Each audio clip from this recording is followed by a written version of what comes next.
As a seasoned traveler and host of Rudy Max's World on public television, I believe one of the most important things you can do is to get good information about a destination, especially when it comes to finding great places to eat and drink. In the Twin Cities, Discover Delicious TV is a great source for where to dine, find a craft cocktail or beer, or just grab a quick bite from one of the city's incredible food trucks. We hope you enjoy watching Discover Delicious. Hi, I'm Leslie Miller, your host.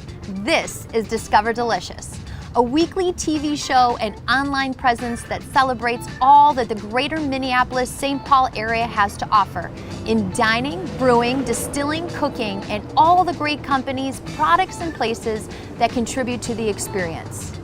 Each week, Discover Delicious will feature different aspects of the culinary and drink world in the Twin Cities, from restaurants to food trucks to breweries, distilleries, and wineries. And for the next several weeks, we will be following the SPIRE Credit Union food truck competition. We're glad you found us. Now, let's get started. Hi, I'm Vanessa Luna, General Manager and Partner here at Sixsmith in Wayzata. I've been in the restaurant business for well over 20 years. Hi, my name is Angel Luna. I'm the Executive Chef and Partner of Sixsmith. I was presented with this amazing opportunity of working side by side with my wife, Vanessa Luna. We put a lot of effort into our dishes just to make sure that they're unique and there's something that separates us from other places. So we really wanted to create an experience in the suburbs, an urban experience, if you will. My sister coined it a place for the urban suburban. So we wanted to have approachable yet unique food. We also wanted to create an atmosphere where you'd feel comfortable whether you came in flip-flops or a bow tie. So we did that by creating a menu that we use the term eat, graze, dine a lot. Where someone would feel comfortable coming in and getting a burger and a beer and maybe throwing down only $20, or you just had, the best real estate deal of your life and you wanted to come in and have a prime fillet and a full lobster dinner. So we use that eat, graze, dine phrase quite a bit. We cure and braise our pork chunks for a 2-day process. The way we present the dish is we make daily or potato Yukon potato puree, so we only make, depending on the day, the right amount of pork chunks just because we made them daily. And then we serve them in a homemade Yukon potato puree, put the pork chunk on top, and then we top it out with some of the braising apples. We have some onions and then the braising juice as well. And then right on top, just to finish it up, we had a pork chunk, which we use the juice that we have from the braising and reduce it to become a nice pork chunk glaze. Top it out with a little crunchy salt and some parsley to brighten it up a little bit. And the space in and of itself is quite large. We have several different dining rooms. We have our main dining room, which we can compress during our slower season and then open it up during the busier time. We also have a lot of private dining space where we can seat up to about 100 people.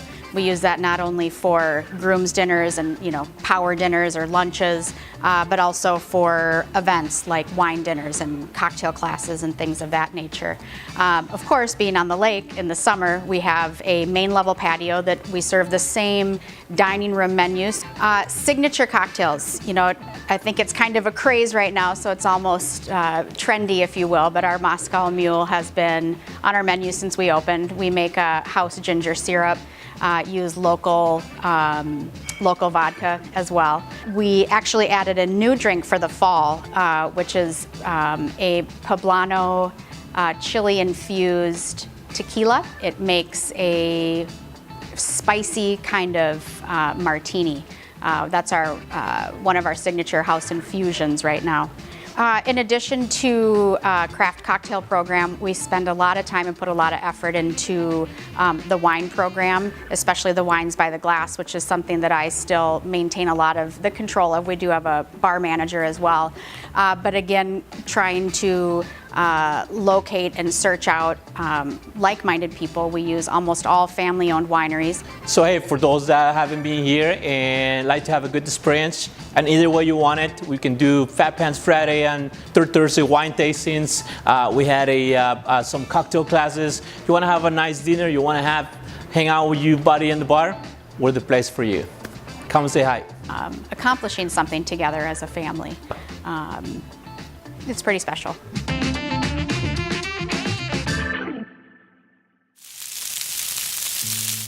SPIRE Credit Union built a food truck and is holding a cook-off. The winning chef gets the use of the food truck for an entire year. Jim Ganger with SPIRE Credit Union. This has been a remarkable competition for the use of the SPIRE food truck. Congratulations to all the participants and their hard work. First and foremost, I want to start off by thanking CHS Field. In the back here we have Chris Schwab, who has been nothing but a great host. If you're a SPIRE employee, please stand up. We'd really like to say thank you for everything that you do for SPIRE Credit Union. Look at that.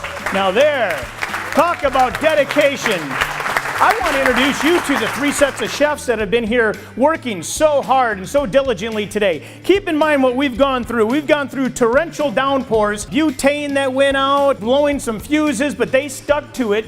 They worked very hard because they knew how important this competition was for themselves and because they wanted to make sure that they gave you really good food as a product to serve out tonight. Marcus and Jarvis, please step up. That'd be great. Talk about the 2 entrees that you had really briefly about what was the inspiration. I did the tomato bisque because it's right around that season where it's starting to get cooler a little bit. Got the recipe from one chef. I changed it up a little bit by adding a little bit of that smoked salt in it. You might catch it on the back of your palate. I was working with Jairus and he decided that he wanted to do a slider, and then he came up with this crazy sauce that goes on it. I had a great time. Thank you so much for coming out. All right, let's give it up to these 2. Thank you. Lito and Asmi, come on up. I appreciate this. You guys did a great job. Once again, why don't you tell us what you served tonight and what the inspiration was? What you guys enjoyed tonight are classical Egyptian dishes. And so Esther and I were both really passionate about food. So we wanted to take classical Egyptian recipes, put a spin on them with something more friendly to the Minnesota palate. So we took the form that's familiar, either Italian or French or American technique with Egyptian flavors so that you guys can enjoy it. So. Wonderful, great. One more round of applause. Thank you for a great job tonight. We truly appreciate it. Julie and Jenny, please come on up. Why don't you tell us about what took place tonight? What was the entree? What was the inspiration? Oh, we had fun too. Lots of fun. We did our Dagos tonight. It's always been a favorite of friends and family. And shrimp cocktail. Little twist on shrimp cocktail, kind of a food truck style, tossed with the chopped celery and easy to eat. Thank you once again. We truly appreciate it. Now, the time that we've been waiting for. I just want to tell you all how great a job that you did. I think you all worked your tail off today. It was a long day. It was a rainy day. There was a lot of things that you had to work through for obstacles, but you did an outstanding job. So in my heart, I truly mean each and every one of you are winners. And I truly believe that there is a place for you in a food truck. It may not be today, but there is a place that you're going to be able to go to in the future. So please don't give up your dreams. And the winner is the team of Marcus and Jarvis. Congratulations, you guys are our winner for our first ever food truck competition. What does this mean to you guys to win this tonight? It's huge. I'm excited. I don't even know what to say, really. The competition is now completed, and we are looking so forward at SPIRE Credit Union to working with the winning chef.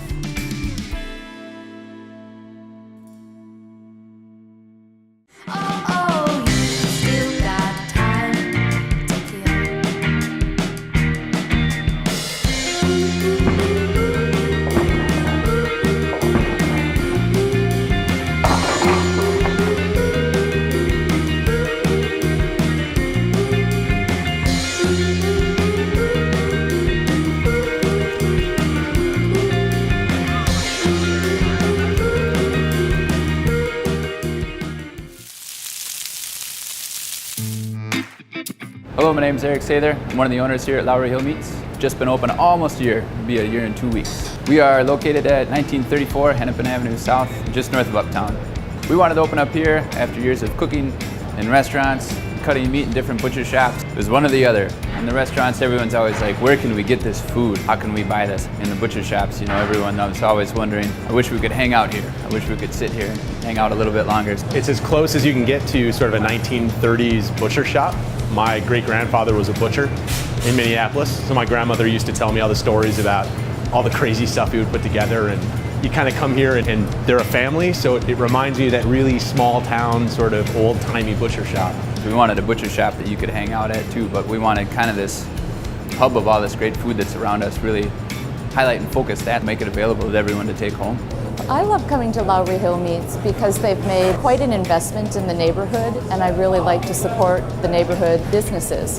Eric really does a great job of sourcing the products, particularly the meat products. I love to cook and eat good food, and I feel really comfortable knowing that what I'm buying here is free-range, organic, hormone-free, antibiotic-free, everything that I'm looking for in meat, and I can feel very confident in what I'm buying here compared to a number of other places. There's wonderful cheese in the Midwest. There's wonderful salami right here in Northeast Minneapolis. If you look at where a lot of the meat is raised, a lot of it comes from Minnesota, directly sourcing beef and lamb and goat and pork and poultry, even foie gras right here from Minnesota has been one of our goals. So this is all part of a cow that we got in this morning from Blooming Prairie in Blooming Prairie, Minnesota. This is a goat we got from Travis Peters down in southern Minnesota, down by Harmony. Hog from pork implants, red wattle. So things that are amazing with the red wattle that you don't get with every other hog is just the amount of fat cap that you get on there, and you get the skin on it. I think what's really cool, there's some old timers that come in here, there's people that really care about how they cook, and they're like, I can't believe I can actually get skin on pork here, or you actually do have meat hanging in the cooler. So absolutely we do. It's nice to have all this stuff here at the store, but there's a story behind everything, and we know most everybody that we get everything from. Like 1.5 inches? Or you want more or less? Yeah. One part with us having a culinary background, sourcing all these whole animals and being able to butcher everything, because we do get in whole animals. We can curate different cuts for you. You know, if you want a bone-in brisket, bone-in pork belly, things like that. Those are things that are fun and one-off. People really love food and want to celebrate food, whether it's pop-up dinners here, whether we're supporting new restaurants that are just opening, or neighbors right here at Birch where they're good friends and we've done dinners, plated dinners here, hanging out. I love Lowry Hill Meats. I've known Eric for over 10 years now, and it's great to have him so close right next door. The lunch specials are great, and just last week I picked up some andouille sausage for a lobster boil I did, and everybody raved how great the sausage was. I love this place. I think the most important part of it is that this place is actually chef-driven. Most recently, I was a chef at Bar La Grassa. I was a sous chef at Solera. I helped open La Belle Vie here in Minneapolis. Corner Table was a great spot that I was at. Those were all cooking opportunities for me where I got to learn a lot about different food. Everybody supported me too in a way where they wanted me to bring in my butchery skill set too, or learn something about it that way. Having that restaurant background, having that cooking background, I've made lots of connections, lots of friends, but I've also had the opportunity to cook a lot of different food. And so being able to prepare that for people here, or that people know how to make food in different ways, it's a lot of fun. Because a lot of people, sometimes people will come in and, you know, they'll just describe a dish that they really want to recreate. And it's like, well, actually, I know exactly how to make that dish. So that's pretty fun.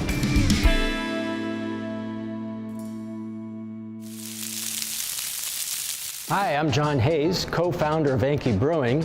Dan Norton and myself founded Enki Brewing about 3.5 years ago right here in Victoria, Minnesota.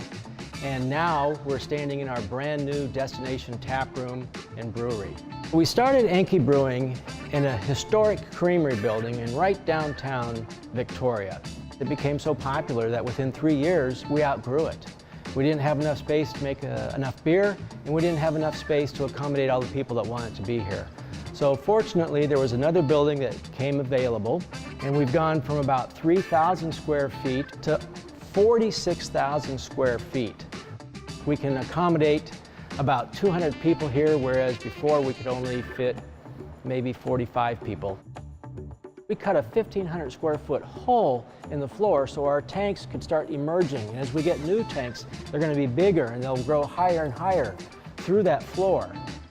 We have room for bands, we have room for games, we have outside space with our patio, and it overlooks our brewing facilities. So you can watch Jason and the other brewers making beer as you're enjoying one of his beers. It's really crazy being in this facility. I used to work here with a couple co-workers, and now we're here enjoying a beer. This is a very nice facility, The old facility was also very nice for the creamery, but this offers a lot more in terms of space and production capability. Enki's success is really based on 4 key things. And first, it starts with great beer. And to have great beer, you have to have an accomplished brewer. The first thing Dan and I did was find someone that had the credentials. And Jason Davis, our brewmaster, came to us with strong credentials. In fact, he's won 3 medals at the Great American Brew Fest. What we did here with Enki is, instead of making a porter with a lot of roasted and smoked type malts, we took another look at it and started making it with complete chocolate and more chocolate overtones, which people really enjoy. We collaborate with beer recipes, we all are kind of a team and bounce things and ideas off of each other. One of my personal favorites is our Tail Feather IPA. Tail Feather IPA's got a mix between a floral and a citrusy type hop characteristic. Still light in color, but does have a punch with the alcohol. So we've got great beer, we've got a great brewmaster. We always try to make the place fun and exciting and different. And finally, it's our mission. And our mission is to make the world a friendlier place, 2 beers at a time. We met in this building 18 years ago, and it's nice that it is now another meeting place for us where we can enjoy Enki beer and meet friends here again. Our grand opening was a huge success. We had probably 2,000 people here. I think we poured over 4,000 beers. We had 3 food trucks, a pizza trailer. We had 2 different bands. We had games outside, and the place was packed with a line going out the door. We couldn't have asked for a better day. As I think about what Enki is going to look like in the future, we see a lot more. More styles of beer, more people making friends, 2 beers at a time, more food trucks and fun. I see more live music. I even see a kitchen here inside the tap room where people will be able to enjoy more food on a regular basis. We're so proud to have Enki Brewing here in Victoria and all of the support and friendships that we've made over the past 3.5 years. And we would like to make some more friends by inviting you to come on out and share a beer with us here at the Enki Brewing Tap Room.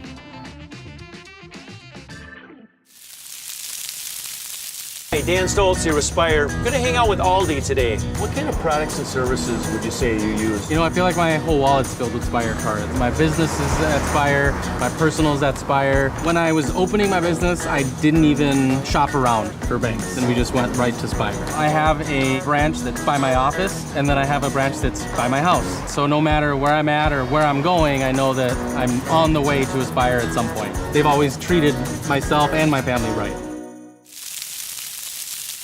After many years in the corporate world, Hot Indian Foods founder Amol Dixit decided to start a business around Indian food that was tasty, healthy, and celebrated the Indian culture. Hi, I'm Amol Dixit. I'm the founder and owner of Hot Indian Foods. So in 2012, after 15 years in the corporate world, like many others, I was let go. And I decided I was going to try to start my own business. But I needed to take some time to figure out what kind of business that would be. And so after a few months of exploring a few different ideas, I landed on this idea of an Indian food brand that would help make Indian cuisine and culture a bit more accessible to a more mainstream audience. My main focus is to really highlight just how delicious and flavorful and vibrant Indian food can be, and that it's not just confusing and intimidating and overwhelming. Obviously, a lot of folks are focused on health benefits right now, and we're fortunate that Indian food has a lot of inherent health benefits. To bring the Hot Indian Foods menu to life, we've hired a terrific local chef, Janine Holig. I'm Janine Holig. I'm the executive chef of Hot Indian Foods. Amol and I started this business about 3 years ago. He had a vision to bring Indian food in traditional recipes, but more of an accessible format. So when he approached me, he brought up the idea of wraps. We talked about different ways to start creating that, and we came out with our first bread, which is a roti. That's one of our signature items, is the Indorito, and we use a roti bread made of chickpea flour. So that's something very unique to Hot Indian. A lot of people just use tortillas for their fusions, and we started with using the breads from the Indian culture. Hot Indian Foods launched as a food truck in 2013, really as a way to test the idea, to see if folks responded well to the food, to start seeding the brand a bit. And in that first year as a food truck, we really were taking all the feedback to see how should we expand this brand. In 2014, we opened up our first restaurant spot in the Midtown Global Market. And since then, we've been able to expand the brand through placements in Target Field. We've had 2 successful runs in the State Fair. But now our focus is on taking this brand and opening up more and more quick-serve restaurant locations. One of my favorite fillings that we do is our chicken tikka. It's very traditional. It's tikka masala, white chicken breast, halal meat, marinated with yogurt, but it's got a sweet smoky paprika that really livens it up. It's got a lot of butter and cream, so it's really smooth. It's people's first approach, I think, to Indian food. The menu at Hot Indian Foods is all about taking authentic Indian flavors, but serving them up in more familiar formats. So for instance, our signature dish is the Indorito, which is an Indian burrito. We use roti, which is the Indian flatbread, as our wrap instead of a tortilla, but then we fill it with authentic Indian food, whether it's chicken tikka, lamb, spinach paneer, a few other options. We put our slaw on it, which is a house-made, vibrant slaw, mangoes, carrots, apples, cabbage, and then we can top it off with a little hot sauce if you do want to raise the spice level. So when people ask, is this real Indian food? I always say absolutely. It's just packaged a little bit differently. We started doing our mango lassi for the Midtown Global Market for a smoothie smackdown, and we specifically just use mangoes, milk, yogurt, and cardamom, just to give it a little bit of that floral, lemony essence to it.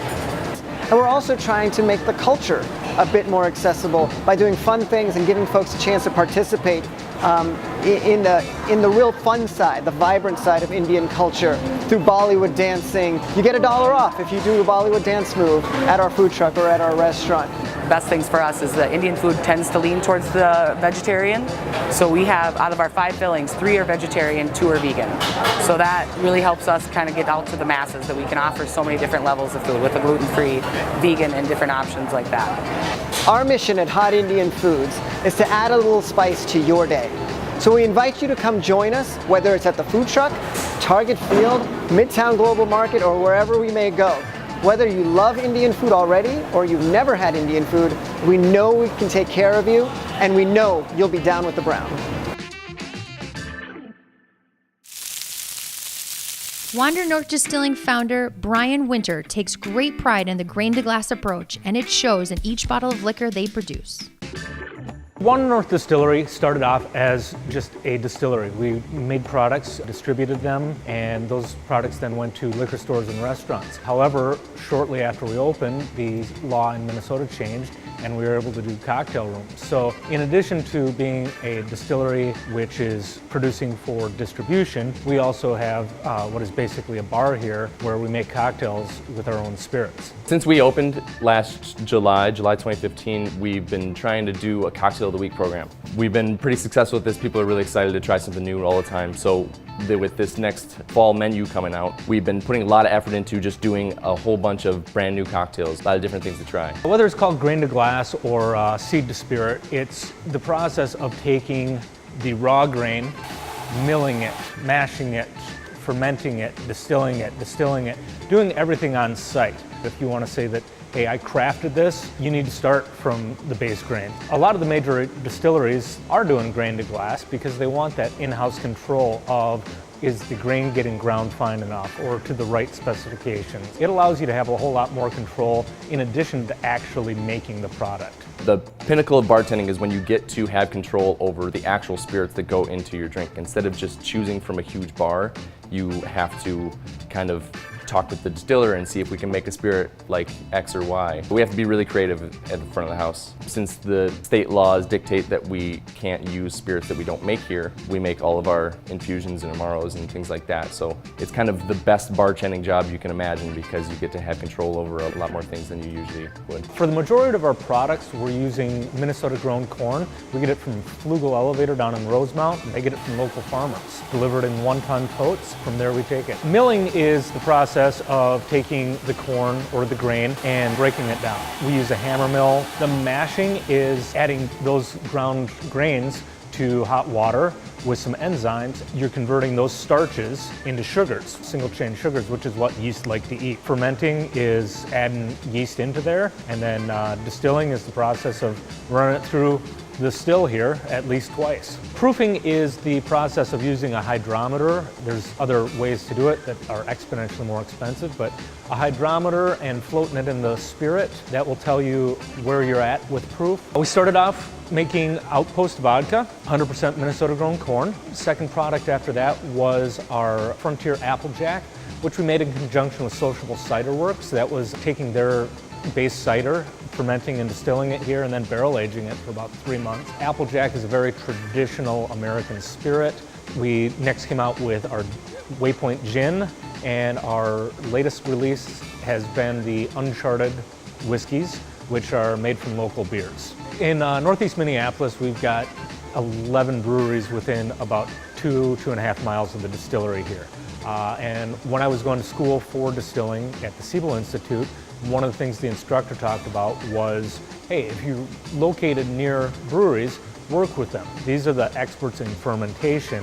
So I've worked with about 4 different local breweries now. Each batch is made with a different style of beer. And what's really amazing is each of those different beers creates such a different whiskey flavor. When you walk in the door, you notice it's got a real brewery feel to it. We believe that we like to do the brewery culture for spirits around here. So we're always very friendly and welcoming. I love that we have a pretty small, intimate cocktail room here. It allows us to interact with customers a lot more. We like to be the kind of bar where you go to have some fun. We're a small, locally owned business, and we also believe in supporting small, locally owned businesses. So overall, it's a great time and an opportunity to try some cocktails made with our fantastic spirits.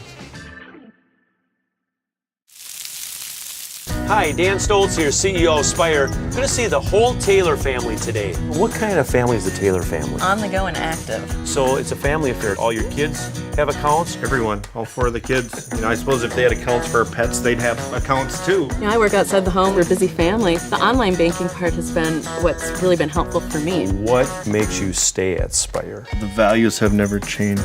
That's important to me. I've been with SPIRE for so long, it's just second nature. That's it for this week. We would like to thank everyone for watching, and we would like to thank those involved this week for welcoming us in and sharing their story. Tune in next week for another installment of the SPIRE Credit Union Food Truck Competition. We hope you enjoyed watching Discover Delicious. Join us each and every week as we bring you all things delicious. Whether you like restaurants and food trucks, craft beer, custom cocktails, or great wine, Discover Delicious aims to bring it to you. In addition, we seek out shops, classes, and places to learn about cooking, brewing, winemaking, and more. We are here on WFTC My 29 each Saturday at 11:30 a.m. And you can watch us 4 times a week on MCN Cable Channel 6. Check out each episode on our YouTube channel, website, and social media. Always remember to drink responsibly. From all of us, thank you for watching Discover Delicious.